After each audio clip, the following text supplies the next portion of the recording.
الحمد لله وكفى وسلام على عباده الذين اصطفى أما بعد قال رسول الله صلى الله عليه وسلم والرضاء غنيمتي سبحان ربك رب العزة عما يصفون وسلام على المرسلين والحمد لله رب العالمين اللهم صل على سيدنا محمد وعلى آل سيدنا محمد وبارك وسلم اللهم صل على سيدنا محمد وعلى آل سيدنا محمد وبارك وسلم اللهم صل على سيدنا محمد وعلى آل سيدنا محمد وبارك وسلم. ایک حدیث مبارکہ کا مضمون کئی دنوں سے چل رہا تھا، جس میں سیدنا علی رضی اللہ تعالی عنہ نے نبی علیہ الصلوۃ والسلام سے پوچھا کہ آپ کی سنت کیا ہے، تو اس کے جواب میں نبی علیہ الصلوۃ والسلام نے 17 باتیں فرمائیں. ان میں سے 10ویں بات یہ تھی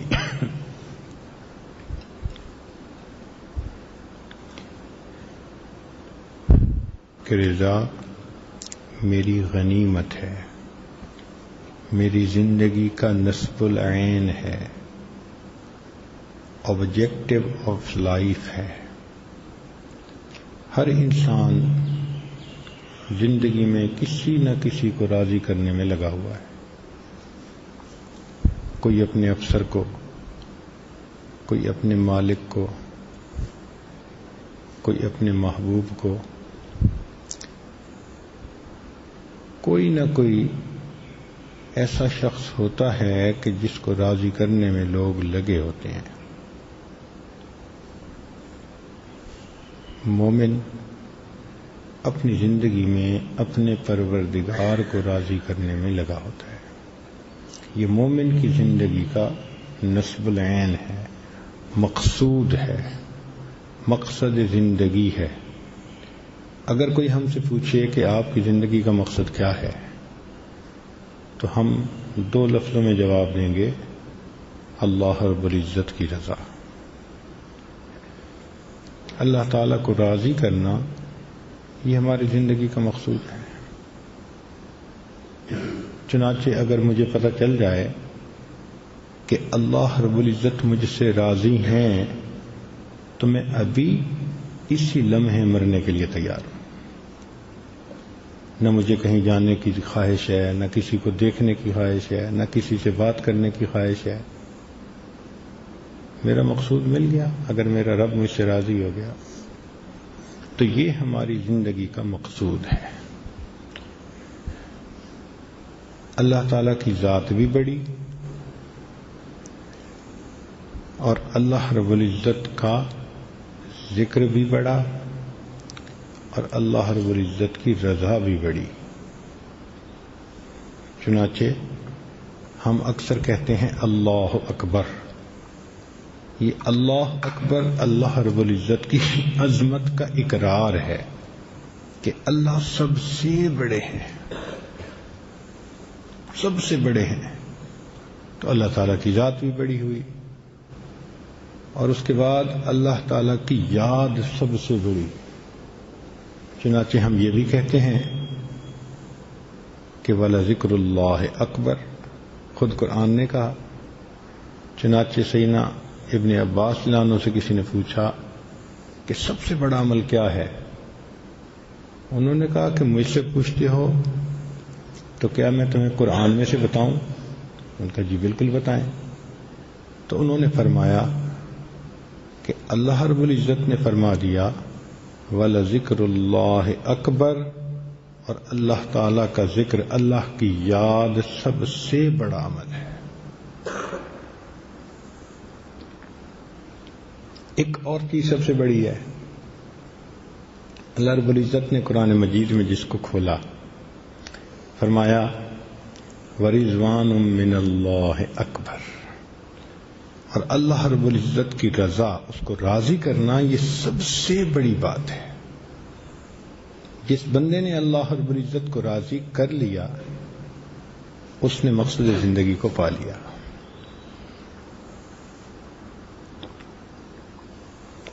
چنانچہ اللہ رب العزت کی ذات بھی بڑی، اللہ کی یاد بھی بڑی، اور اللہ رب العزت کی رضا بھی بڑی۔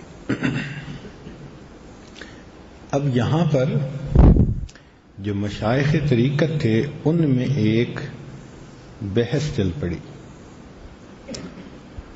بعض نے کہا کہ رضا وہ کسبی چیز ہے۔ کسبی چیز کہتے ہیں کہ جو محنت سے حاصل کی جا سکتی ہے، جو کچھ انسان محنت سے حاصل کر سکے، لہذا یہ رضا کسبی چیز ہے۔ اور مشائخ طریقت نے سلوک کے 10 مقامات بتائے، مقامات 10 سلوک کے۔ چنانچہ انہوں نے فرمایا توبہ، انابت، زہد، ریاضت، ورع، صبر، توکل، تفویض، تسلیم اور رضا۔ تو رضا سب سے آخری درجہ ہے جو سالک کو نصیب ہو سکتا ہے۔ لیکن جو مشائخ عراق تھے ان کا نہیں، رضا تو احوال میں سے ہے، اور احوال تو وہ بھی ہوتے ہیں۔ جو جتنا مرضی ہمت کر لے، عمل کر لے، کوشش کر لے، راضی ہونا تو اللہ کی مرضی ہے۔ یہ لازم تو نہیں نا کہ ہم نماز پڑھ لیں، نیکی کر لیں تو اللہ تعالی ہم سے راضی ہو جائیں، لازم نہیں ہے۔ ممکن ہے ہم اس درجے کی عبادت نہ کر سکیں جو اللہ کو مطلوب ہے۔ آپ دیکھیں کچھ خدمت کرنے والے لوگ ہوتے ہیں، اپنی طرف سے بھاگی دوڑی تو کرتے ہیں، لیکن ان کی خدمت ان کے مالک کو پسند نہیں ہوتی۔ پسند ایک اپنی مرضی کی چیز۔ تو انہوں نے کہا کہ چونکہ رضا ایک وہبی چیز ہے، لہذا یہ کسبی نہیں۔ ہمارے مشائخ جو پاک و ہند کے تھے انہوں نے اس بارے میں بہت ہی خوبصورت بات کہی۔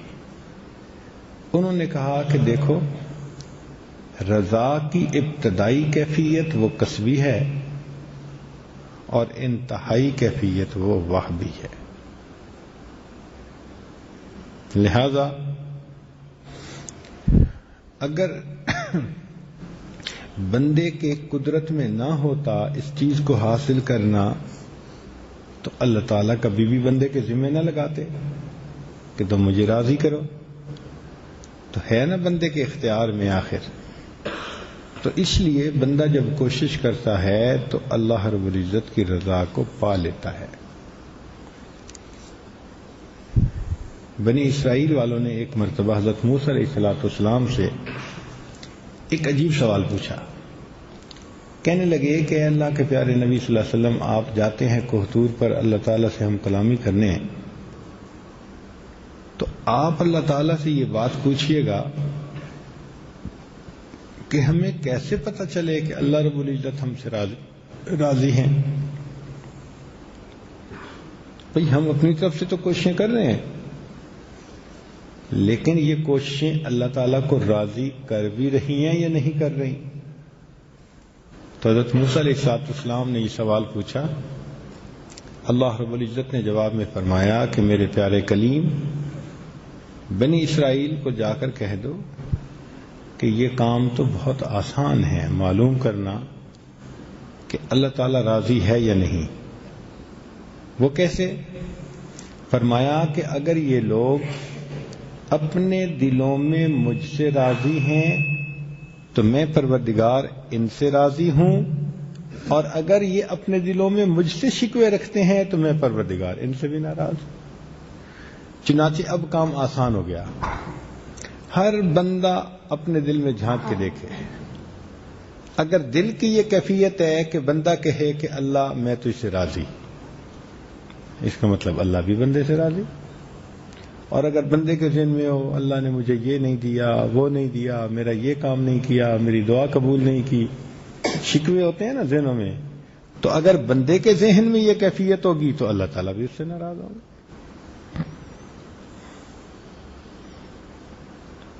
اس لیے نبی علیہ الصلوۃ والسلام نے جو محسن انسانیت تھے انہوں نے 3 باتوں کا سبق سکھایا.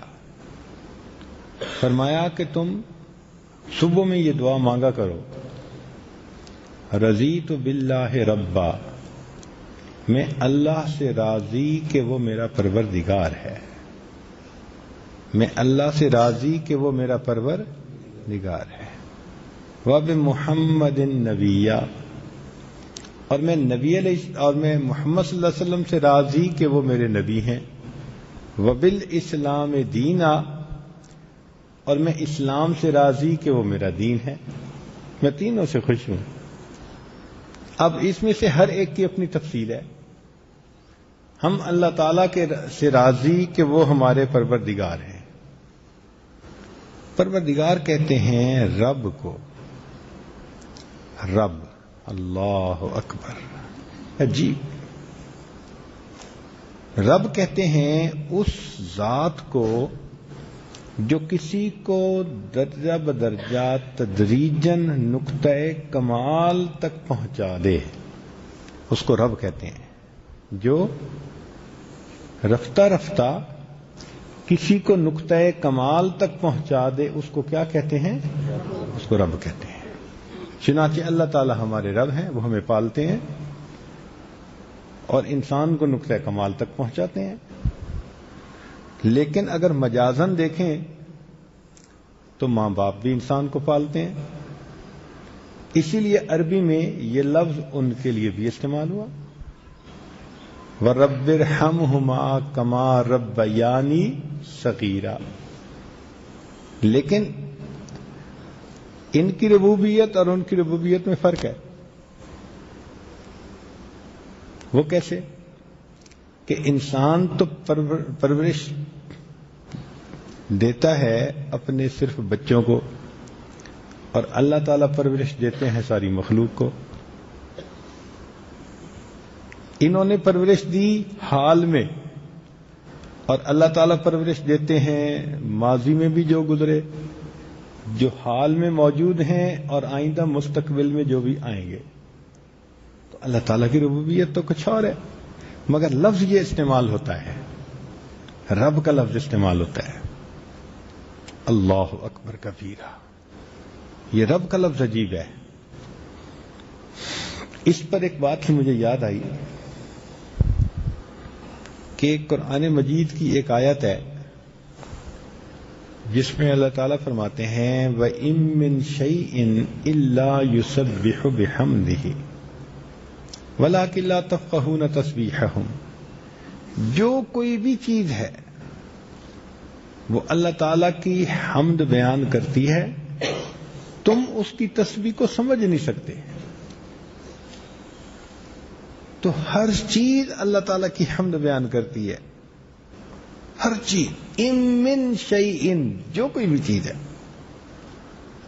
تو ایسے ذہن میں ایک طالب علم کے سوال آتا ہے کہ بھئی چلو شجر و حجر ذکر کرتے ہیں، اللہ تعالیٰ اس بات پہ قادر ہے. حدیث پاک میں آتا ہے کہ سبز پتے ذکر کرتے ہیں، صاف کپڑا اللہ کا ذکر کرتا ہے، مٹی کے ڈھیلے اللہ کا ذکر کرتے ہیں، مچھلیاں پانی میں اللہ کا ذکر کرتی ہیں، پرندے ہوا میں اللہ کا ذکر کرتے ہیں، اور مومن بھی اللہ کا ذکر کرتے ہیں. لیکن جو کافر ہیں وہ تو نہیں کرتے، جو دہریے ہیں وہ تو اللہ کو مانتے ہی نہیں، وہ تو ذکر نہیں کرتے.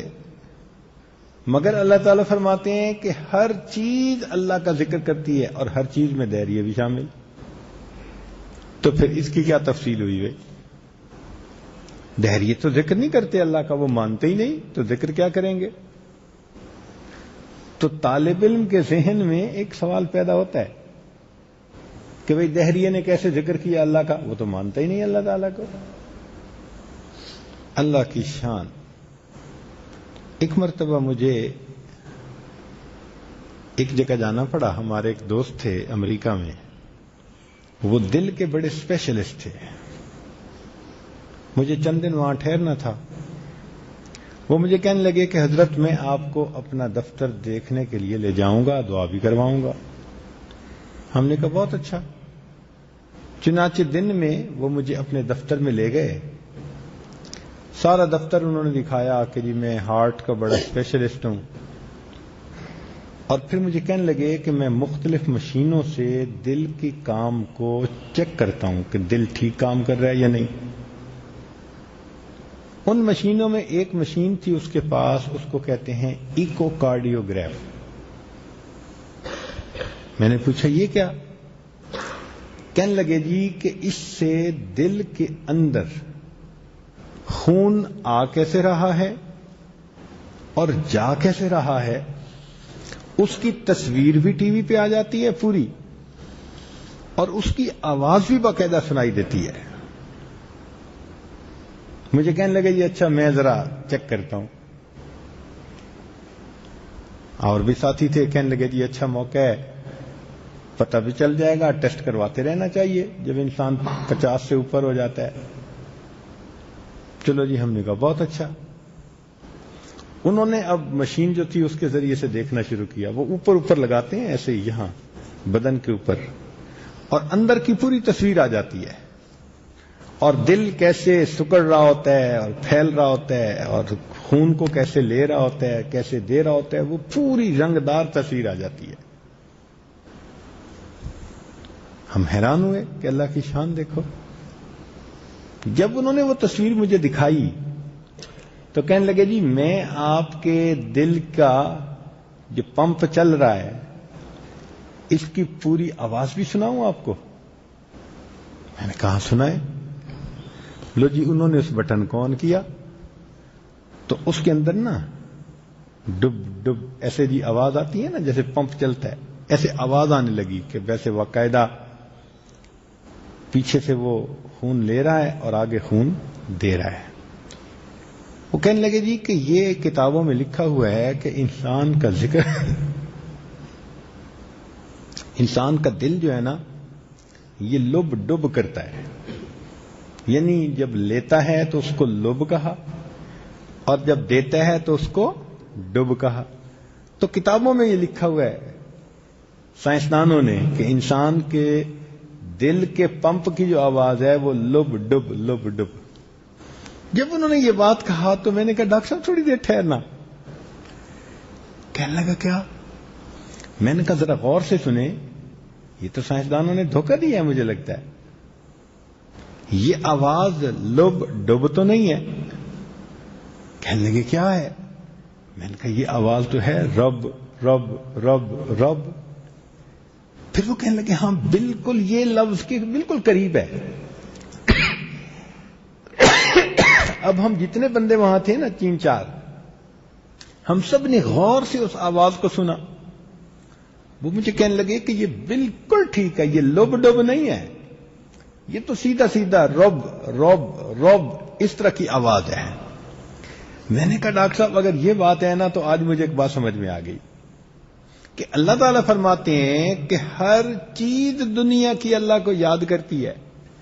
تو کبھی کبھی ذہن میں آتا تھا کہ دہریہ کیسے یاد کرتا ہے، آج پتہ چلا کہ دہریہ عقلی طور پہ اللہ کے وجود کو مانے یا نہ مانے، اللہ تیری ذات کتنی بڑی ہے اس کا دل بھی تیرا نام ہر وقت لیتا ہے، رب رب رب رب ہی کرتا رہتا ہے۔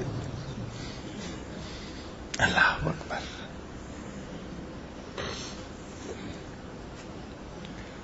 تو یہ رب کا لفظ عجیب ہے، اور اللہ رب العزت نے اس کا وعدہ لیا انسان سے۔ چنانچہ یوم الست جسے کہتے ہیں، اللہ تعالیٰ نے پوچھا روحوں سے الست بربکم، کیا میں تمہارا پروردگار نہیں ہوں؟ تو سب نے کہا بلا، پروردگار آپ ہی تو ہمارے رب ہیں۔ اب جو وعدہ کیا اس وعدے کی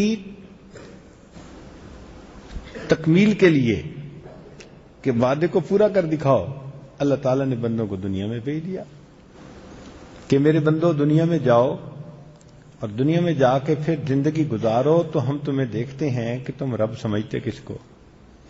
اب رب کہتے ہیں پالنے والے کو، کس کو کہتے ہیں؟ اب آج ہر کوئی بندہ اللہ کو تو رب نہیں سمجھتا، کوئی سمجھتا ہے دکان رب ہے، میں دکان سے پل رہا ہوں، کوئی سمجھتا ہے میں اپنے دفتر سے پل رہا ہوں، کوئی سمجھتا ہے میں اپنی کھیتی سے پل رہا ہوں۔ جی اگر ان چیزوں سے پلنے کا یقین نہ ہوتا تو لوگ علماء پر اعتراض کیوں کرتے؟ انگریزی لکھے پڑے کہ جی یہ کہاں سے کھائیں گے؟ ان کو پتہ ہے نا کہ ہمیں نوکری کھلا رہی ہے، ہمیں دکان کھلا رہی ہے، ہمیں کھیتی کھلا رہی ہے، وہ ان چیزوں پہ یقین رکھتے ہیں، تبھی تو کہتے ہیں جی کہ یہ مدارس کو طلباء کہاں سے کھائیں گے؟ بھائی جو پروردگار تمہیں کھلا رہا ہے وہ پروردگار انہیں بھی کھلائے گا، موٹی سی بات ہے، لیکن اس کا یقین نہیں ہے۔ ان کو اسباب پہ یقین ہے اور مسبب الاسباب کے اوپر یقین نہیں ہے۔ بتوں سے تجھ کو امیدیں، خدا سے نہ امیدی، مجھے بتا تو صحیح اور کافری کیا ہے؟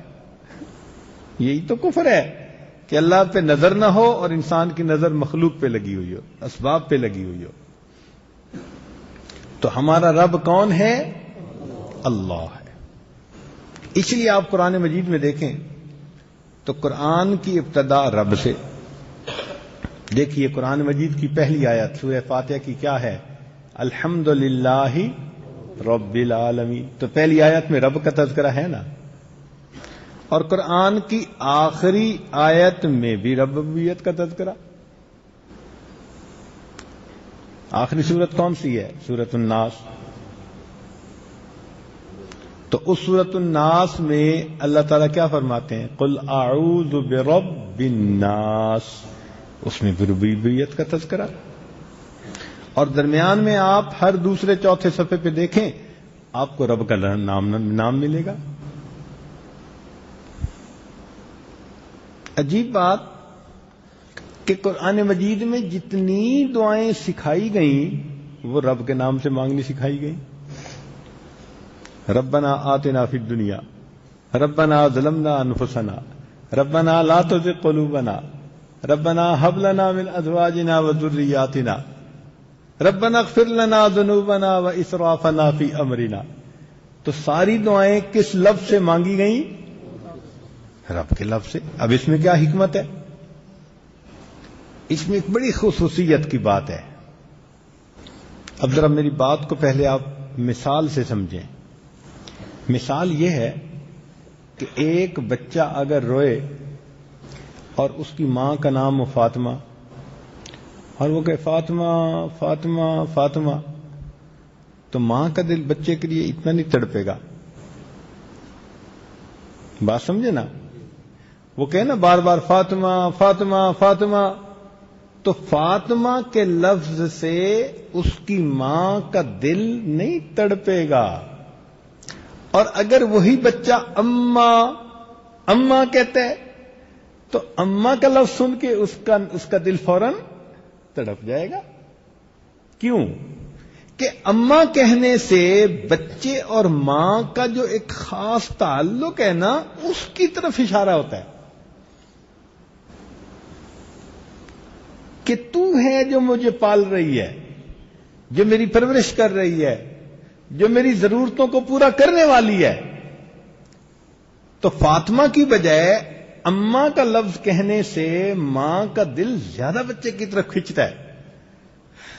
بالکل یہی مثال ذہن میں رکھیے کہ یوں تو اللہ تعالیٰ کے 99 نام، جس نام سے چاہیں ہم دعا مانگتے، یا رزاق یہ عطا کر دے، یا حنان یہ عطا کر دے، یا منان یہ عطا کر دے، مگر اللہ رب العزت نے فرمایا کہ میرے بندو تم باقی صفات کے نام پکارو گے پھر بھی میں تمہاری دعا کو سنوں گا، لیکن تم اگر ایسا لفظ بولو گے جس میں میں نے کہا کہ میں تمہاری ضرورتوں کو پورا کرنے والا ہوں، جب وہ لفظ لوگے نا، اور وہ لفظ کیا ہے؟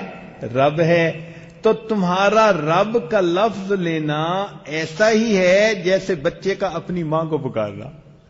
بچہ ماں کو پکارتا ہے، ماں بچے کی ضرورت پورا کر دیتی ہے.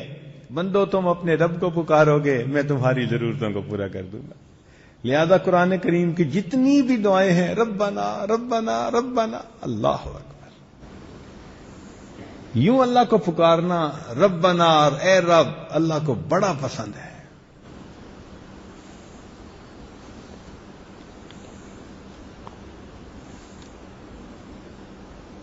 اور عجیب مزے کی بات کہ ساری زندگی انسان اسی یقین کو بناتا ہے کہ اللہ میرے رب ہیں، اللہ میرے رب ہیں. کون مجھے پالتے ہیں؟ کون ہمیں پالتے ہیں؟ اللہ. کون پالتے ہیں؟ اور مرنے کے بعد پھر یہی سبق پوچھا جائے گا کہ تمہارا پکا تھا یا نہیں. تو قبر میں پہلا سوال کون سا پوچھا جائے گا بھائی؟ من ربک. تو ساری زندگی جو سبق یاد کیا، قبر میں پہنچتے ہی امتحان لینے والے آئیں گے. اچھا بھائی تم نے زندگی کیسے گزاری سمجھاؤ میں. تو کیا پہلا لفظ پوچھیں گے؟ من ربک، تیرا رب کون ہے. تو قبر کے اندر بھی رب کا تذکرہ. پھر قیامت کے دن انسان کھڑا ہوگا تو کس کے سامنے کھڑا ہوگا؟ یوم یقوم الناس، بولیں لرب العالمین. یہاں بھی رب کا لفظ استعمال کیا. اللہ کے سامنے تم نے کھڑا ہونا ہے. اور پھر کہاں سے گزرنا ہوگا؟ پل صراط سے. پل صراط سے گزرتے ہوئے بھی اللہ کی ربوبیت کا تذکرہ. وَإِن مِّنكُمْ إِلَّا وَارِدُهَا كَانَ عَلَى رَبِّكَ حَتْمًا مَّقْضِيًّا. کان علی ربک، یہاں بھی رب کا لفظ استعمال کیا. پھر پل صراط سے گزر کر اللہ رب العزت کے سامنے ملاقات. تو اس ملاقات کے وقت بھی اسی لفظ کا تذکرہ. یا ایھا الانسان انک کادح الی ربک کدحا فملاقی. تو یہاں بھی رب کا تذکرہ. اچھا پھر نیک لوگ جنت میں بھیجے جائیں گے تو جنت میں بھیجتے ہوئے بھی رب کا تذکرہ. فرمایا وسیق الذین اتقوا ربهم الی الجنۃ زمرا. اچھا نیک لوگ جنت میں پہنچ گئے تو جنت میں پھر کس کا تذکرہ؟ وقیل الحمد للہ رب العالمین. یوم الست سے لے کر جنت میں جا کر ہمیشہ ہمیشہ رہنے تک کس نام کا تذکرہ ہماری زندگی میں؟ اللہ کی ربوبیت. اللہ ہمیں پالتا ہے، اللہ ہمیں پالتا ہے. اللہ اکبر کبیرہ. اس لیے ہمیں چاہیے کہ عبادت میں توحید، محبت میں توحید اور امید اور خوف میں توحید. عبادت کریں تو کس کی؟ اللہ کی. ایاک نعبد، تیری ہی عبادت کرتے ہیں. محبت کریں تو کس سے؟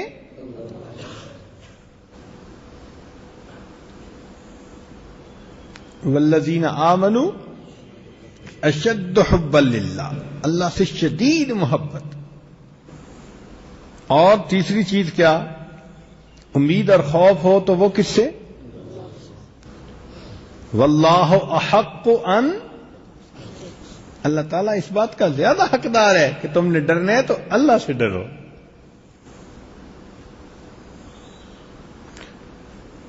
تو یہ ہو گیا رضیت باللہ ربا، میں اللہ سے راضی کہ وہ ہمارا پروردگار ہے، وہ میرا پروردگار ہے.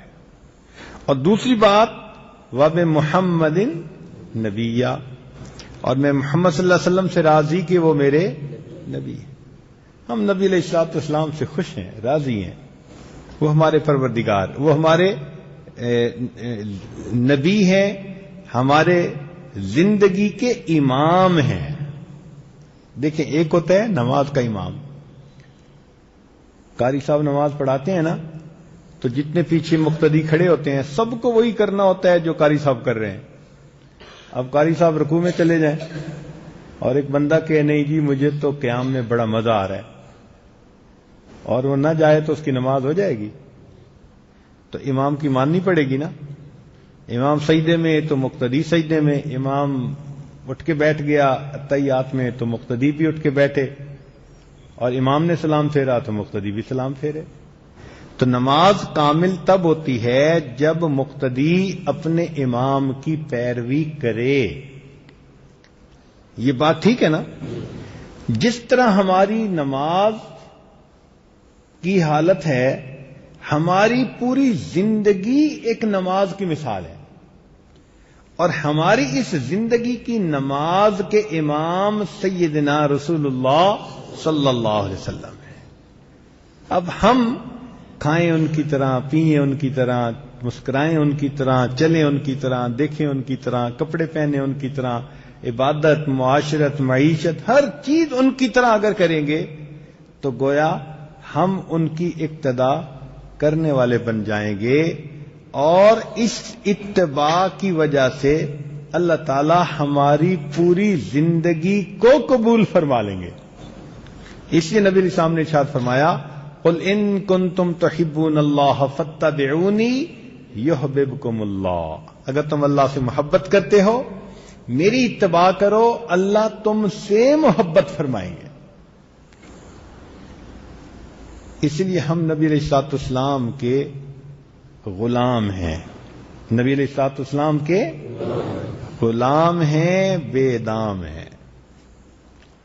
قربانی کے دنوں میں ہم نے دیکھا کہ کچھ لوگ نا لیلے بکرے پالتے ہیں، اس کو اچھا کھلاتے ہیں، نہلاتے ہیں، خدمت کرتے ہیں. تو شام کو نا ان کو لے کے نکلتے ہیں گلیوں میں. تو جب وہ نکلتے ہیں تو پیچھے انہوں نے لیلے کے گلے میں رسی نہیں ڈالی ہوتی، بس وہ مالک چل رہا ہے اور پیچھے لیلا جو ہے وہ چل رہا ہے، بھاگ رہا ہے. مالک رک گیا تو لیلا بھی رک گیا، مالک نے دائیں ٹرن لیا تو لیلے نے بھی دائیں ٹرن لیا. وہ پیچھے پیچھے پیچھے پیچھے اپنے مالک کے رہتا ہے. اس کو ہم اپنی زبان میں کہتے ہیں راکھواں لیلا. کیا کہتے ہیں؟ راکھواں لیلا، کہ وہ ہر وقت اپنے مالک کے پیچھے پیچھے. تو جیسے راکھواں لیلا اپنے مالک کی پیچھے رہتا ہے، ہمیں بھی چاہیے کہ ہم نبی علیہ الصلوۃ والسلام کے راکھویں لیلے بن کر زندگی گزاریں. جیسے نبی علیہ الصلوۃ والسلام نے کیا ہم بھی ہر کام کو اسی طرح کرنے کی کوشش کریں. اس لیے فرمایا من یطع الرسول فقد اطاع اللہ. جس نے نبی علیہ الصلوۃ والسلام کی اطاعت کی اس نے اللہ رب العزت کی اطاعت کی. تو دو باتیں سمجھ میں آ گئیں، رضیت باللہ ربا وبمحمد نبیا، اور تیسری بات تمہیں سمجھائی کہ وبالاسلام دینا، اور ہم اسلام سے راضی کہ وہ ہمارا دین ہے. تو بھئی اسلام ہمارے سر کے اوپر کوئی مصیبت نہیں ہے. جیسے لوگ سمجھتے ہیں کہ جی دین پہ عمل کرنا بڑا مشکل، اور جی دین تو بڑا مشکل، ان کو مصیبت نظر آتی ہے.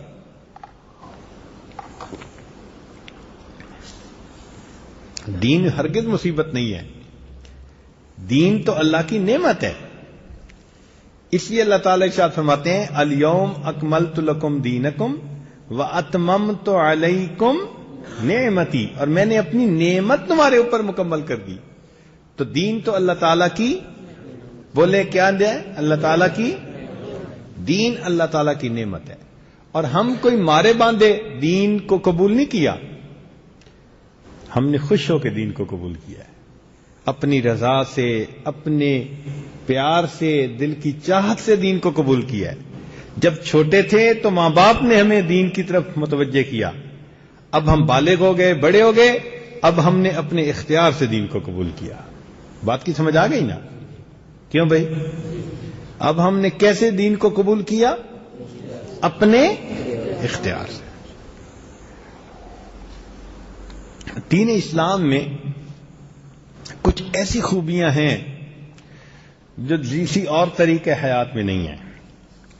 چنانچہ میں ذرا مختصر بتا دیتا ہوں کہ دین اسلام دین توحید ہے. دین اسلام دین توحید ہے. یہ توحید خالص آپ کو کسی اور جگہ نہیں ملے گی. ملے گی تو کہاں؟ فقط دین اسلام میں. پھر یہ دین روحانیت ہے جس میں انسان کی روحانی زندگی کو بھی تسلیم کیا گیا. چنانچہ جبریل علیہ السلام نے فرمایا مل احسان، احسان کیا ہے؟ تو یہ احسان حقیقت میں انسان کی زندگی کے روحانی پہلو کا دوسرا نام ہے. یہ دین اخلاق ہے. چنانچہ اس دین میں جتنا حسن اخلاق کی اہمیت بیان کی گئی اتنا اور کسی میں بھی نہیں بیان کی گئی. یہ رحم و عدل کا دین ہے. جتنا عدل کا پرچار، انصاف کا پرچار دین اسلام کرتا ہے اور کوئی دین نہیں کرتا. یہ علم اور علماء کا حامی دین ہے. اس بات کو پسند کرتا ہے کہ علم حاصل کیا جائے. یہ دین اخوت ہے، مواخات کا دین، آپس میں بھائی چارے کا دین. چنانچہ فرمایا انما المؤمنون اخوہ، مومن آپس میں بھائی بھائی ہیں. ماشاءاللہ کلمہ گو سب ایک دوسرے کے بھائی ہیں.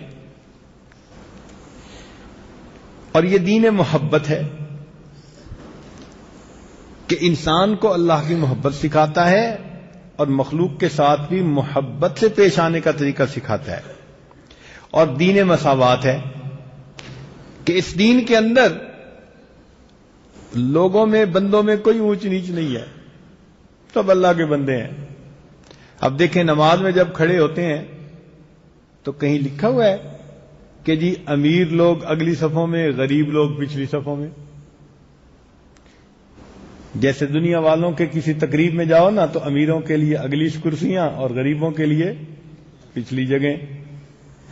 لیکن دین اسلام دیکھو کہ آپ مسجد میں آئیں تو جہاں غریب کھڑا ہوگا وہیں امیر بھی کھڑا ہوگا، گورا کھڑا ہوگا تو کالا بھی کھڑا ہوگا، عربی کھڑا ہوگا تو اجمی بھی کھڑا ہوگا.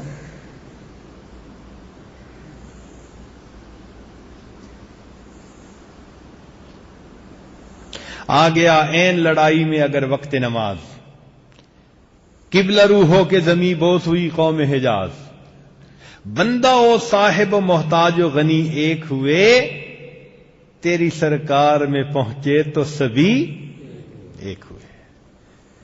ہمارے ایک دوست کہنے لگے کہ میں سپاہی تھا اور نماز پڑھ رہا تھا اور میرے بالکل ساتھ جو کور کمانڈر تھا نا ہماری، وہ بالکل میرے ساتھ آ کے وہ بھی نماز پڑھنے لگ گیا. ماشاءاللہ ایک جنرل بھی کھڑا نماز پڑھ رہا ہے اور ایک سپاہی بھی ساتھ ساتھ کھڑے نماز پڑھ رہے، ایک صف ہے دونوں کے لیے. ہم نے دیکھا یہاں شوگر مل میں ایک مرتبہ جماعت ہو رہی تھی تو سارے جو تھے وہ قالین پہ نماز پڑھ رہے تھے. قالین اور دیوار کے درمیان تھوڑی سی جگہ خالی تھی. وہ مل کا مالک آیا، اس نے نماز پڑھنی تھی تو وہیں اس نے نیت باندھی. اب مزدور سارے قالین میں نماز پڑھ رہے ہیں اور جو مل کا مالک ہے وہ ننگے فرش کے اوپر نماز پڑھ. واہ میرے مولا! تو یہ کیا ہے؟ دین مساوات ہے. پھر نظام شورا کو پسند کرنے والا دین ہے. چنانچہ فرمایا وَأَمْرُهُمْ شُورَى بَيْنَهُمْ. نسل، زبان اور رنگت سے بالا تر دین ہے. اب یہودیوں میں کوئی بندہ یہودی بن نہیں سکتا. اگر کوئی بندہ فرض کرو ہندوستان کا جا کر کہے کہ جی میں یہودی بنتا ہوں، وہ کہیں گے تم یہودی بن ہی نہیں سکتے. کیوں؟ کہ یہودیت ایک نسل سے تعلق رکھتی ہے. یہودیت کا تعلق کن سے ہے؟ بنی اسرائیل سے. ایک نسل ہے، ایک خاندان ہے. وہ کہتے ہیں بس ہم یہودی ہیں، ہمارے علاوہ کوئی نہیں یہودی. لیکن دین اسلام میں تو کوئی ایسا نسل کی بات نہیں ہے، کوئی رنگ کی بات بھی نہیں ہے، کوئی زبان کی بات بھی نہیں ہے. اور یہ دین تقوی ہے. چنانچہ ہمارے دین اسلام میں تقوی کو پسند کیا گیا. یہ دین صدق ہے. چنانچہ اس دین میں سچائی کو پسند کیا گیا. نبی اسلام نے فرمایا مومن سب کچھ ہو سکتا ہے مگر مومن جھوٹا نہیں ہو سکتا. اور یہ دین جمال ہے، خوبصورتی کو پسند کیا گیا. اللہ جمیل و یحب الجمال. ہر چیز میں آپ دیکھیں گے کہ اچھے انداز سے اس کام کرنے کو پسند کیا گیا. اور یہ دین یسر ہے. کیا ہے؟ آسان دین ہے، اس پر عمل کرنا بہت آسان. اب یہ مستقل ایک ایک مضمون ہے جو میں لفظ بول رہا ہوں نا، یہ دین تقوی ہے، یہ دین یسر ہے، یہ ایک ایک بیان ہے پورا. اس کی تفصیل پہ اگر جائیں تو بہرحال دین اسلام میں بہت خوبیاں، ان خوبیوں کی وجہ سے آج ہم یہ اقرار کرتے ہیں کہ ہم مسلمان فقط ماں باپ کے کہنے پر نہیں بلکہ آج اپنے دل کے اقرار سے یہ کہہ رہے ہیں اے میرے اللہ ہم نے تیرے دین اسلام کو پسند کیا، یہ ہماری زندگی کا دین ہے. تو رضیت باللہ ربا وبمحمد وبالاسلام دینا. ہم تین چیزوں سے راضی. کس کس سے راضی بھائی؟ اللہ سے راضی کہ وہ ہمارا پروردگار، پھر محمد صلی اللہ علیہ وسلم سے راضی کہ وہ ہمارے، اور دین اسلام سے راضی کہ وہ ہمارا. اب اگلا سوال پیدا ہوتا ہے کہ رضا کی علامات ہوتی ہیں نا جی، جس سے پتہ چلتا ہے کہ راضی ہے یا نہیں. تو بندہ دین اسلام پہ راضی ہے، اپنے رب سے راضی ہے، پتہ کیسے چلے؟ تو فرمایا کہ اس کی پہلی علامت کہ عطا کو قبول کرے، تقدیر کو مانے. اللہ نے جو دیا اس کو قبول، جو دیا اس پہ راضی رہے. جو اللہ نے دیا اس کے اوپر راضی رہے. سب سے پہلی بات. کچھ لوگ راضی نہیں نہ ہوتے، وہ کہتے ہیں یہ کیوں نہ دیا، وہ کیوں نہ دیا، ان کو شکایتیں ہوتی ہیں. ایک بزرگ فرماتے تھے کہ اے دوست اگر تجھے کھانے میں سڑی ہوئی سبزی ملے، اے دوست اگر تجھے کھانے میں سڑی ہوئی سبزی ملے تو سبزی کو نہ دیکھنا بلکہ اس بات کو دیکھنا کہ جب اللہ رب العزت نے رزق کو تقسیم کیا تو اللہ نے تجھے یاد رکھا. بھئی تو اللہ تو کو یاد تھا تو تیرا کچھ لکھا نا رزق اس نے. تو یہ نہ دیکھو کہ اس نے بھیجا کیا ہے، بھئی اتنا ہی کافی ہے کہ میرے اللہ نے مجھے یاد رکھا تبھی تو اس کا رزق میرے سامنے آ گیا نا. اور عدم عطا پہ راضی ہو جائے. اگر کوئی چیز اللہ نے نہیں دی تو ہم پھر بھی راضی ہیں. مثلا دنیا والوں کو دنیا کی عیش دی گئی تو کیا ہوا؟ ہمیں اللہ رب العزت نے آپ چٹائیوں پہ بٹھایا تو ہم اس پہ بھی راضی ہیں. رضینا قسمت الجبار فینا، ہم اس جبار کی تقسیم پہ راضی ہیں الحمدللہ. رضینا قسمت الجبار فینا لنا علم وللجہال مال. اللہ نے ہمارے لیے علم عطا کیا اور جاہلوں کو مال دے دیا.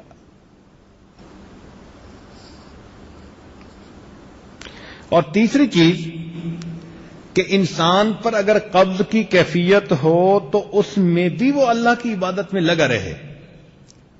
قبض کہتے ہیں کہ کئی دفعہ بندے پر ایسا حال ہوتا ہے کہ طبیعت جو ہے وہ کوئی کام کرنے کو چاہتی نہیں ہے، بے ذوقی ہوتی ہے، بے حلاوتی ہوتی ہے، مگر اس حال میں بھی انسان اللہ کی عبادت میں لگا رہے تاکہ یہ پتہ چل جائے کہ یہ بندہ عبد اللطیف ہے یا یہ بندہ عبد اللطف ہے.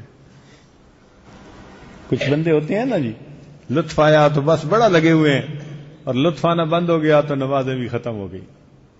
تو ہم عبد اللطف نہیں ہیں، ہم کیا ہیں؟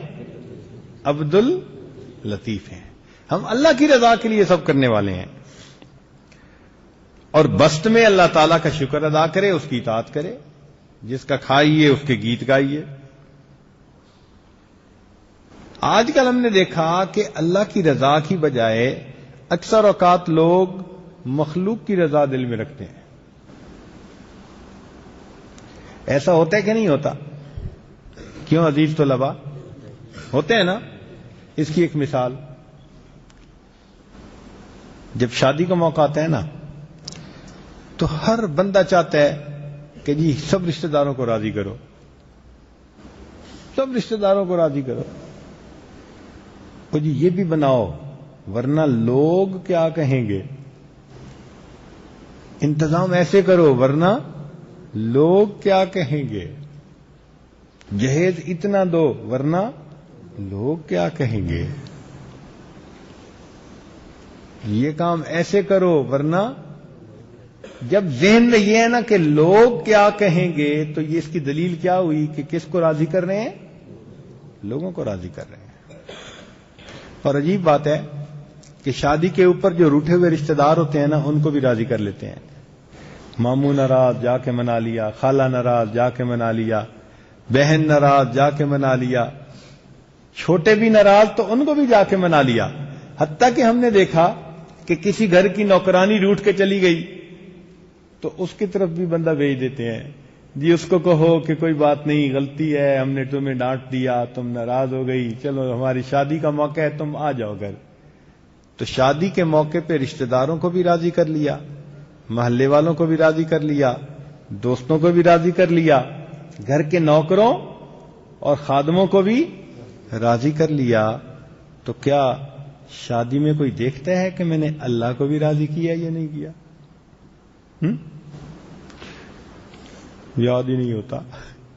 چنانچہ لاہور میں ایک شادی ہوئی، شادی تھی بڑے امیر بندے کی، اس نے جناب 1 سال پہلے پلاننگ شروع کر دی کہ بیٹی کی شادی کرنی ہے، میں نے مکان نیا بنا لیا، اس کے لیے میں نے چیزیں خریدنی ہیں، اس کی لسٹ بنا لی، ایک ایک چیز بچی کے جہیز کے لیے خریدی گئی۔ پھر شادی کی تاریخ طے ہو گئی تو بارات کہاں آئے گی؟ جی ہوٹل میں آئے گی، ولیمہ ہوٹل میں دیا جائے گا، فلاں جگہ ہوٹل میں، سب کام ہوٹل میں۔ اچھا، خط بھی لوگوں کو بھیجے گئے، آنے والوں کو اس نے کہا کہ میں ہر آنے والے بندے کو 1000 روپے کا ہار پہناؤں گا۔ لو جی، بارات میں جتنے بندے گئے دولہے کے ساتھ، انہوں نے دولہے کو تو پتہ نہیں کیا دیا ہوگا، ہر باراتی کے گلے میں 1000 روپے کا ہار ڈالا، ماشاء اللہ، اور کھانا بھی ایسا کھلایا کہ کوئی حد نہیں، سارے کام بہت اچھے کر لیے، اور بالآخر رخصتی ہو گئی۔ جب رخصتی ہوئے کوئی آدھا گھنٹہ گزر گیا تو کسی عورت نے اس لڑکی کی ماں سے پوچھا کہ حق مہر کتنا رکھا؟ اس نے کہا مجھے تو نہیں پتا، میں اپنے میاں سے پوچھتی ہوں۔ اس نے میاں کو فون کر کے پوچھا کہ حق مہر کتنا رکھا؟ کہتے ہیں نکاح تو کیا ہی نہیں، بغیر نکاح کیے لڑکی کو رخصت کر دیا۔ پھر فون کیا بارات والوں کو کہ بھئی تم گھر نہیں پہنچے، رک جاؤ راستے کے اندر۔ لو جی، فون کرنے سے بارات راستے میں رکی اور اب مولانا صاحب کو لے گئے اور سڑک پہ کھڑے کھڑے نکاح کر دیا۔ تو یہ تو خدا کو راضی کرنے والا حال ہے کہ سارا سال پلاننگ کر کے بیٹی رخصت ہو گئی اور ان کی کتابوں میں، ان کے کاغذوں میں یہ تھا ہی نہیں کہ نکاح بھی ہونا ہے کہ نہیں ہونا۔ بھول جاتے ہیں اللہ کو راضی کرنا، لگے ہوتے ہیں بندوں کو راضی کر۔ اور ایک بات بتاؤں کہ انسان بندے کو کبھی بھی راضی نہیں کر سکتا، بندے کو انسان کبھی بھی نہیں راضی۔ وہ ایک باپ اپنے بیٹے کے ساتھ جانے لگا تو ان کے پاس ایک گدھا تھا، تو اس نے کیا کیا کہ خود بھی بیٹھا اور اپنے بیٹے کو بھی ساتھ بٹھا لیا۔ جب جا رہا تھا تو ایک بندے نے دیکھا، اس نے کہا دیکھو بیچارہ گدھا ایک ہے اور اوپر 2 ہیں۔ گدھا ایک ہے اور اوپر دو ہیں. اس نے کہا یار چلو لوگ اس چیز کو محسوس کر رہے ہیں تو میں بچے کو نیچے اتار دیتا ہوں. اس نے بچے کو نیچے اتار دیا. آگے گیا تو کسی نے کہا اندازہ لگاؤ خود اوپر بیٹھا ہے, چھوٹے بچے کو پیدل چلا رہا ہے. اس نے کہا اچھا یار میں بچے کو بٹھا دیتا ہوں, خود پیدل چلتا ہوں. اب بچے کو اوپر بٹھا دیا, خود پیدل چلنے لگا. کسی نے دیکھا, اس نے کہا حال دیکھو جی, چھوٹے سے بچے کو بٹھایا ہوا ہے, پورا گدھا اتنا بڑا. اس نے کہا یار لوگ اس پہ بھی راضی نہیں تو کیا کریں. اس نے کہا ہم گدھے پہ بیٹھتے ہی نہیں. اب باپ بیٹا دونوں پیدل چلنے لگے. کسی نے کہا, اس نے کہا یار بڑے بیوقوف ہے, گدھا بھی ہے اور دونوں پیدل چل رہے ہیں. اس نے کہا یار کریں تو کیا کریں. تو ان کو پھر ذہن میں خیال آیا کہ ہم گدھے کو اٹھاتے ہیں. وہ گدھے کو اٹھانے لگے. گدھے نے بھی دو لتیاں ماری اور اوپر سے لوگوں نے کہا جی حال دیکھو گدھے کو سر پہ اٹھا رہے ہیں. تو انہوں نے کہا بھئی سچی بات تو یہ ہے کہ ہم بندوں کو راضی, وہ کہیں راضی ہوتے ہی نہیں. توبہ. ایک بندے نے شادی کے لیے سارا کچھ انتظام کر لیا. اب اتنا کچھ انتظام کیا تو خیال تھا کہ میں سب کو راضی کر لوں گا. اچھا جو آئے وہ تو ہو گئے راضی, اور جو نہ آئے انہوں نے کہا دیکھو ہمیں بلایا ہی نہیں, وہ ہو گئے کیا. اتنا کچھ کر کے بھی کچھ ناراض کہ جی ہمیں بلایا ہی نہیں.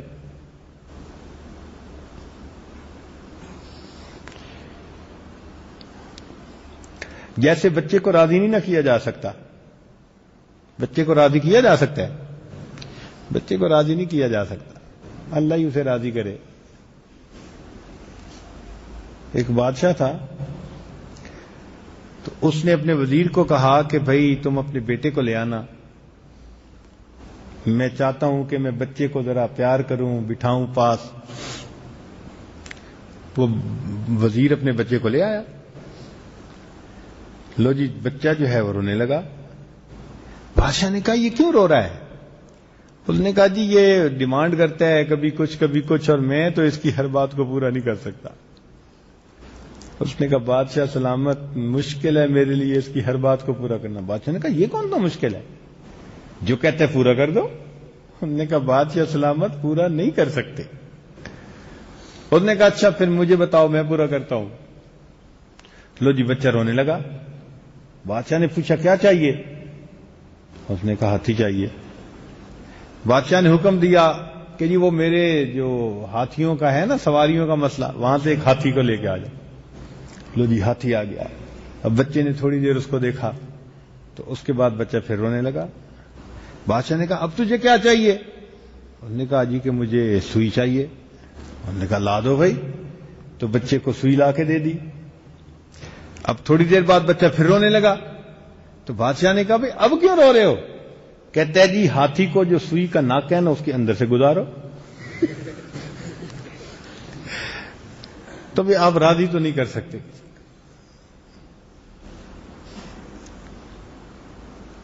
اللہ اکبر. ہمارے ایک بزرگ گزرے ہیں امیر شریعت عطا اللہ شاہ صاحب بخاری رحمت اللہ علیہ. ہمارے حضرت مرشد عالم رحمت اللہ علیہ کے بڑے دوست تھے, سید تھے. اللہ نے ان کو بڑا نوازا تھا, نور ولایت ان کو حاصل تھا. ہمارے حضرت فرمایا کرتے تھے کہ ان کی طبیعت کے اندر نا مزاح تھا, تو اپنے مزاح میں وہ اپنی ولایت کو چھپاتے تھے, پتہ نہیں چلنے دیتے تھے کسی کو. چنانچہ ایک مرتبہ کافی عرصہ جیل میں بند رہے, میاں والی کی جیل میں, اور وہاں سے جو چھوٹے تو گھر چلے. اب جب گھر آنے لگے تو سوچا کہ بڑے عرصے کے بعد گھر واپس جا رہا ہوں تو بھائی ہم بھی ذرا بن سنور کے جائیں. چنانچہ انہوں نے اپنے بالوں پہ کالا کلف لگا لیا, سفید بال تھے, داڑھی پہ کالا کلف لگا لیا اور بالکل گبرو جوان بن گئے ہیں. تو اپنے گھر چلے. گھر گئے, دروازہ کھلا تھا. انہوں نے دروازہ کھولا اور دروازہ کھول کے اندر اب بیوی کی جیسی نظر پڑی تو تو اس نے دیکھا کہ یہ تو کوئی کالی داڑھی والا نوجوان لڑکا سا آ گیا ہے، تو وہ اس نے پردہ کیا اور بھاگی کمرے کی طرف. تو جب وہ کمرے کی طرف بھاگی تو شاہ صاحب کہنے لگے، او خدا کی بندی، میں نے تیرے پیچھے منہ کالا کیا اور تو بھی پھر مجھ سے دور بھاگتی ہے. او خدا کی بندی، میں نے تیرے پیچھے منہ کالا کیا اور تو بھی مجھ سے دور بھاگتی ہے. تو بھئی بات ایسی ہے، مخلوق کی خاطر منہ کالا بھی کر لو، مخلوق پھر بھی دور بھاگتی ہے. تو مخلوق کو راضی کرنا مشکل، اللہ تعالیٰ کو راضی کرنا آسان. سب سے آسان اللہ کو راضی کرنا. اللہ اکبر. اللہ تعالیٰ کو راضی کرنا سب سے آسان کا. اور جو شخص اللہ کو راضی کر لیتا ہے تو اللہ تعالیٰ ساری مخلوق کو اس بندے سے راضی کر دیتا ہے.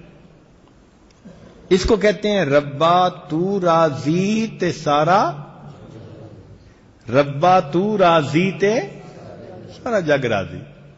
چنانچہ سید عائشہ صدیقہ رضی اللہ تعالیٰ عنہ ام المومنین، ان کو امیر معاویہ رضی اللہ تعالیٰ عنہ نے خط لکھا کہ آپ امت کی ماں ہیں، آپ مجھے کوئی نصیحت کریں. تو ام المومنین عائشہ صدیقہ رضی اللہ تعالیٰ عنہ نے ان کو مختصر نصیحت کی، اور ایسی جامع نصیحت کہ انہوں نے ام المومنین ہونے کا حق ادا کر دیا. انہوں نے اس خط میں لکھا امیر معاویہ رضی اللہ عنہ کو کہ اگر آپ اللہ کو راضی کریں گے اور اللہ کو راضی کرنے کے دوران مخلوق ناراض ہو بھی گئی تو اللہ مخلوق کو تم سے راضی کر دیں گے، اور اگر اللہ کو ناراض کر کے مخلوق کو راضی کرو گے تو اللہ اس مخلوق کے دلوں میں تمہارا بغض ڈال دیں گے، وہ بھی تم سے ناراض ہو جائیں گے. 100% سچی بات ہے. تو اس لیے راضی انسان کس کو کرے؟ ربا تو راضی تے سارا سارا جگ راضی. اس لیے یریدون وجہہ، اللہ کی رضا چاہتے ہیں، اللہ رب العزت کی رضا، ہر کام اللہ کی رضا کے لیے. چنانچہ بنی اسرائیل کے 3 لوگ جو بارش میں پھنس گئے تھے، تو ایک نے کہا کہ میں اپنی ماں کی خدمت کرتا تھا اللہ کی رضا کے لیے، دوسرے نے کہا کہ میں نے تجارت کی اور اپنے بھائی کے رزق کا میں نے خیال رکھا، امانت میں خیانت نہیں کی اللہ کی، اور تیسرے نے کہا کہ میں زنا سے بچ گیا اللہ کی رضا کے لیے. چونکہ تینوں کے عمل اللہ کی رضا کے لیے تھے تو اللہ نے پتھر کو ہٹا دیا اور ان تینوں کو نجات عطا فرما دی. ہمارے اکابر ہر کام اللہ کی رضا کے لیے کرتے تھے. خالد ابن ولید رضی اللہ تعالیٰ عنہ وہ امیر لشکر تھے. عمر رضی اللہ عنہ نے ان کی طرف خط بھیجا کہ اس خط کے ملنے کے بعد آپ ایک عام سپاہی ہیں اور جو خط لانے والا ہے وہ امیر لشکر ہوگا، آپ واپس میرے پاس آنا چاہیں تو آ جائیں، عام سپاہی بن کے لڑنا چاہیں تو اجازت. تو خالد ابن ولید رضی اللہ عنہ نے عام سپاہی بن کے لڑنا پسند کر لیا. بعد میں کسی نے پوچھا خالد ابن ولید رضی اللہ عنہ سے کہ آپ ایک لمحے پہلے پورے فوج کے سپہ سالار اور ایک لمحے کے بعد ایک عام سپاہی، تو آپ کو کوئی محسوس نہیں ہوا؟ ان کا مجھے تو کچھ نہیں محسوس ہوا. کیوں نہیں محسوس ہوا؟ ان کا اس لیے کہ جب امیر لشکر بن کے لڑ رہا تھا اس وقت بھی میرا مقصد اللہ کی رضا تھی، اور جب میں ایک سپاہی بن کے لڑ رہا تھا اس وقت بھی میرا مقصد، مجھے تو کوئی فرق ہی نہیں پڑا. چنانچہ جب مدائن کو فتح کیا گیا تو سعد ابن ابی وقاص رضی اللہ تعالیٰ عنہ نے اعلان کروایا کہ جس مجاہد کے پاس جو بھی غنیمت کا مال ہے وہ لائے، جمع کروائے. بڑے دن لوگ چیزیں جمع کرواتے رہے. ایک دن ایک آدمی آیا، کپڑے اس کے ایسے پھٹے پرانے سے تھے، لگتا تھا کہ یہ اتنا امیر بندہ نہیں ہے، اور اس نے رومال میں لپیٹا ہوا تھا کسی چیز کو. تو سعد بن ابی وقاص عنہ کے پاس آیا اور کہنے لگا کہ حضرت یہ میرے پاس امانت تھی، مجھے ملی تھی تو یہ آپ لے لیجئے. حضرت نے جب رومال ہٹا کے دیکھا تو وہ مدائن کا جو بادشاہ تھا نا، اس کا وہ تاج تھا، اور اس کے تاج کے اندر بڑے قیمتی ہیرے موتی تھے، اور کسی فوج کے بندے کو پتہ بھی نہیں تھا کہ یہ تاج ہے کس کے پاس. تو بڑی حیرانی ہوئی کہ اگر یہ بندہ اپنے پاس رکھ لیتا تو ایک ہیرا اور موتی بیچتا تو اس کی زندگی ٹھاٹھ سے گزرتی. مگر یہ کتنا امین ہے، امانت دار ہے کہ اس غریب سے بندے نے یہ چیز بھی لا کر دے دی. تو سعد بن ابی وقاص نے اس بندے سے پوچھا کہ مجاہد تیرا نام کیا ہے؟ تو جب انہوں نے پوچھا تو وہ جو نوجوان مسلمان تھا، مومن تھا، اس نے فوراً اپنا رخ جانے کے لیے بدلا. جیسے بندہ جانے لگتا ہے نا تو دوسری طرف رخ پھیر لیتا ہے.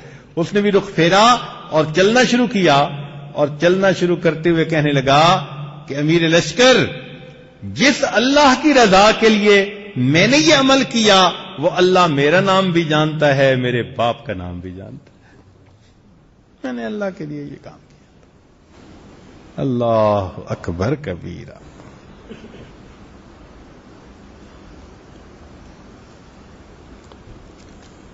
اچھا، اب یہاں پر ایک ذرا اور بھی نکتہ سمجھ لیں.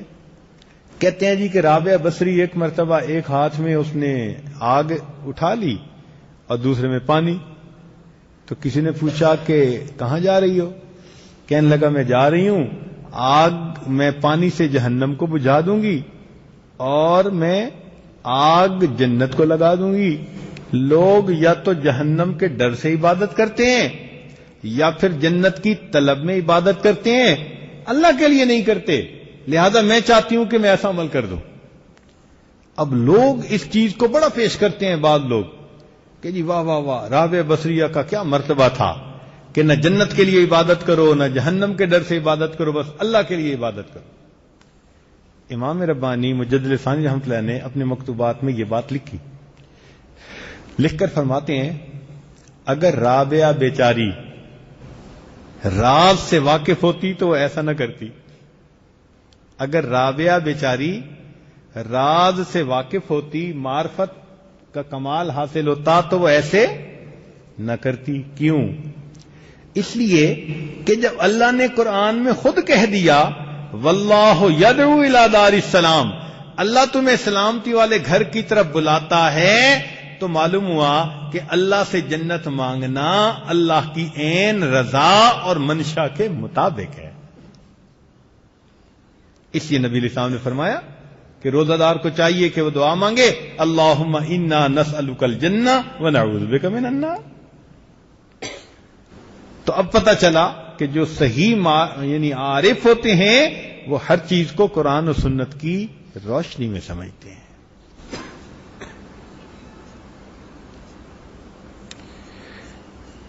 چنانچہ حدیث پاک میں آتا ہے کہ اے میرے بندے، ایک تیری مرضی اور ایک میری مرضی، ایک تیری مرضی اور ایک، اگر تو چاہے کہ وہ پورا ہو جو میری مرضی ہے، اگر تو چاہے کہ وہ پورا ہو جو تیری مرضی ہے، تو اے میرے بندے میں تجھے تھکا بھی دوں گا اور تیری مرضی کو بھی پورا نہیں ہونے دوں گا. اور اگر تو چاہے کہ وہ پورا ہو جو میری مرضی ہے، اے میرے بندے میں تیرے کاموں میں تیری کفایت بھی کروں گا اور تیری مرضی کو بھی پورا کر دوں گا. تو بھئی یہ چھوٹا سا دستور ہے کہ دنیا میں ہم اللہ سے راضی ہو جائیں، اس کے بدلے میں قیامت کے دن اللہ، بات سمجھ آ رہی ہے؟ بات سمجھ آ رہی ہے؟ ہم کیا کریں دنیا میں؟ ہم تو جنت میں اللہ تعالی بندوں سے راضی. اللہ اکبر. چنانچہ حدیث پاک میں آتا ہے جنتی جنت میں جائیں گے اور انہیں ہر نعمت مل جائے گی. اللہ تعالیٰ جنتیوں سے ہم کلامی کریں گے، فرمائیں گے جنتیوں تمہیں ہر نعمت مل گئی؟ یا اللہ مل گئی، کچھ اور چاہیے؟ جی اور کچھ بھی نہیں چاہیے، ہر چیز موجود ہے ہمارے پاس، کچھ چاہیے نہیں چاہیے جی۔ اللہ تعالیٰ فرمائیں گے اچھا تم اپنی علماء سے پوچھو کہ تمہیں کچھ چاہیے کہ نہیں چاہیے۔ اللہ کی شان دیکھو، جنت میں بھی علماء کی ضرورت پڑے گی۔ یہ انگریزی لکھ کے پڑھے کرسیوں پہ بیٹھنے والے یہ کہتے ہیں جی کہ علماء کس کام کے؟ تم جنت میں پہنچ گئے نا، تمہیں وہاں بھی مولویوں کی ضرورت پڑے گی۔ اللہ تعالیٰ فرمائیں گے اپنے علماء سے پوچھو۔ روایت میں آتا ہے کہ لوگ جہاں جمعہ پڑھتے ہوں گے اس عالم کے پاس رجوع کریں گے اور ان کو جا کر کہیں گے کہ جی اللہ تعالیٰ نے فرمایا ہے کہ پوچھو علماء سے کہ تمہیں کچھ اور چاہیے یا نہیں چاہیے۔ علماء کہیں گے ہاں بھائی ہمیں جنت میں ہر نعمت مل گئی لیکن ہمیں اللہ تعالیٰ کا دیدار تو نہیں ملا، تو اللہ تعالیٰ سے ہم اس کا دیدار مانگے۔ تو اب جنتی کہیں گے کہ یا اللہ اپنا دیدار عطا فرمائیے، ولدینا مزید، آپ کا وعدہ تھا ہمارے ساتھ۔ تو پھر اللہ رب العزت ان کو دیدار عطا فرمائیں گے۔ محبوب کا دیدار نصیب نہ ہو تو مزہ ہی کیا ہوتا ہے؟ کیوں بھائی؟ محبوب کا دیدار نصیب نہ ہو تو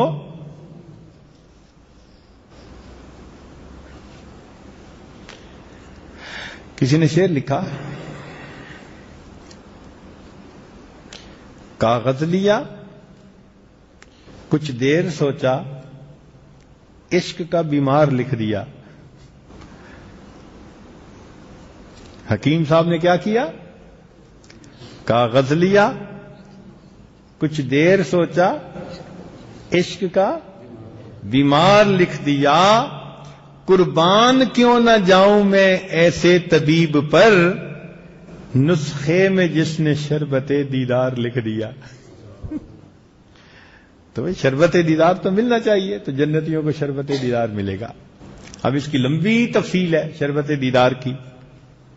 بہرحال جب اللہ تعالیٰ کا دیدار نصیب ہوگا تو اب جنتیوں کو ہر چیز مل جائے گی۔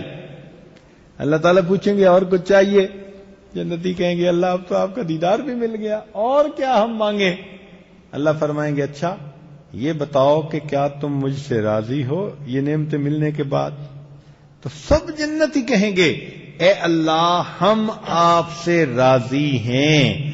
جب جنتی کہیں گے اللہ ہم آپ سے راضی ہیں، تب اللہ تعالیٰ فرمائیں گے اچھا میرے جنتیوں میں آج اعلان کرتا ہوں میں تم سے راضی ہوں اور آج کے بعد میں تم سے کبھی بھی ناراض نہیں ہوں گا۔ یہ مقام رضا جب مل جائے گا جنتیوں کو جو خوشی اس سے ملے گی وہ خوشی پہلے کبھی نہیں ملی ہوگی۔ اس لیے فرمایا وَرِضْوَانٌ مِّنَ اللَّهِ اکبر، اللہ کی رضا سب سے بڑی۔ تو بندہ اللہ سے راضی، اور اللہ بندہ کس سے راضی؟ اور اللہ تعالیٰ کس سے راضی؟ اس کو کہا گیا کہ یا ایتھا النفس المطمئنہ ارجعی الی ربک راضیۃ مرضیہ، تو اس سے راضی وہ تجھ سے راضی۔ اللہ اکبر، یہ ہے زندگی کا مقصود۔ اللہ، اور واقعی جب بندہ اللہ کو راضی کرتا ہے نا پھر اللہ اس کو بھی راضی کر دیتے ہیں۔ اس لیے صدیق اکبر رضی اللہ تعالیٰ عنہ نے ایسی زندگی گزاری، نبی علیہ السلام کو خوش کر دیا، اور نبی علیہ السلام کی خوشی پر اللہ خوش ہو گئے۔ تو اللہ فرماتے ہیں میرے صدیق تو نے میرے محبوب کو راضی کیا، وَلَسَوْفَ يَرْضَى، تو آئے گا نا تو قیامت کے دن ہم آپ کو راضی کر دیں گے۔ نبی علیہ السلام کو اللہ فرماتے ہیں اے میرے پیارے حبیب صلی اللہ علیہ وسلم آپ مجھ سے راضی ہیں، لہذا وَلَسَوْفَ يُعْطِيكَ رَبُّكَ فَتَرْضَى، تیرا رب تجھے اتنا عطا کرے گا کہ تو راضی ہو جائے گا، تو راضی ہو جائے گا، تو بس بس کرے گا۔ اتنا تیرا رب تجھے دے گا کہ تو بس بس کرے گا، بس بس بس بس، اتنا تیرا رب تجھے راضی کر دے گا۔ اللہ اکبر.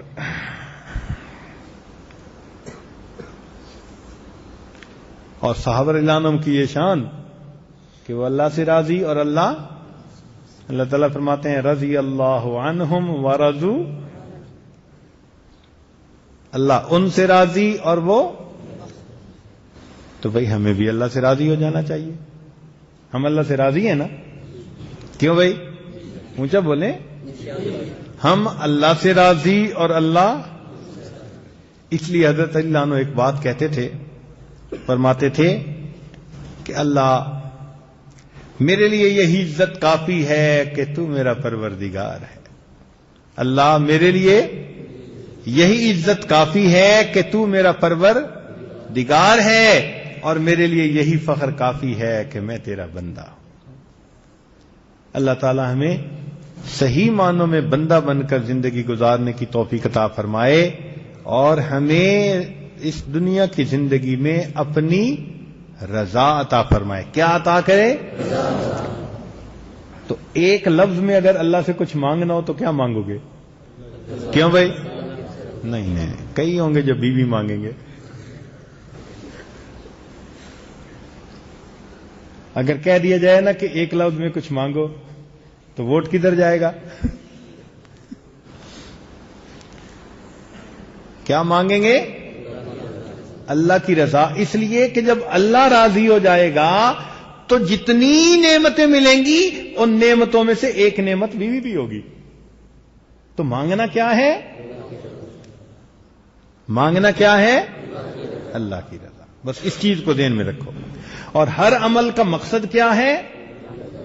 نماز کا مقصد اللہ کی رضا، تلاوت کا مقصد، پڑھنے کا مقصد، دین کی بات کرنے کا مقصد. ہر کام میں آپ نیت کیا کریں گے؟ بس اگر آپ نے اس سبق کو پکا کر لیا تو آپ سمجھ لیں کہ زندگی کے مقصد کو سمجھ لیا. اللہ تعالی ہمیں اپنی رضا نصیب فرمائے. وآخر دعوانا ان الحمد للہ رب العالمین. سبحان ربی العظیم. اللهم صل علی سیدنا محمد. ربنا ظلمنا انفسنا وان لم تغفر لنا وترحمنا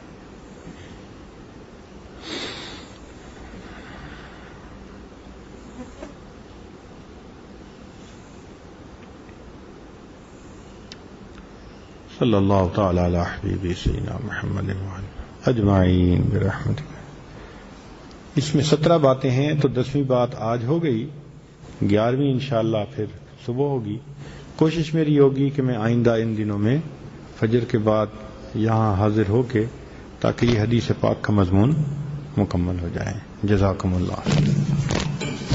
اشراق کا وقت ہو گیا، پڑھ لیجیے.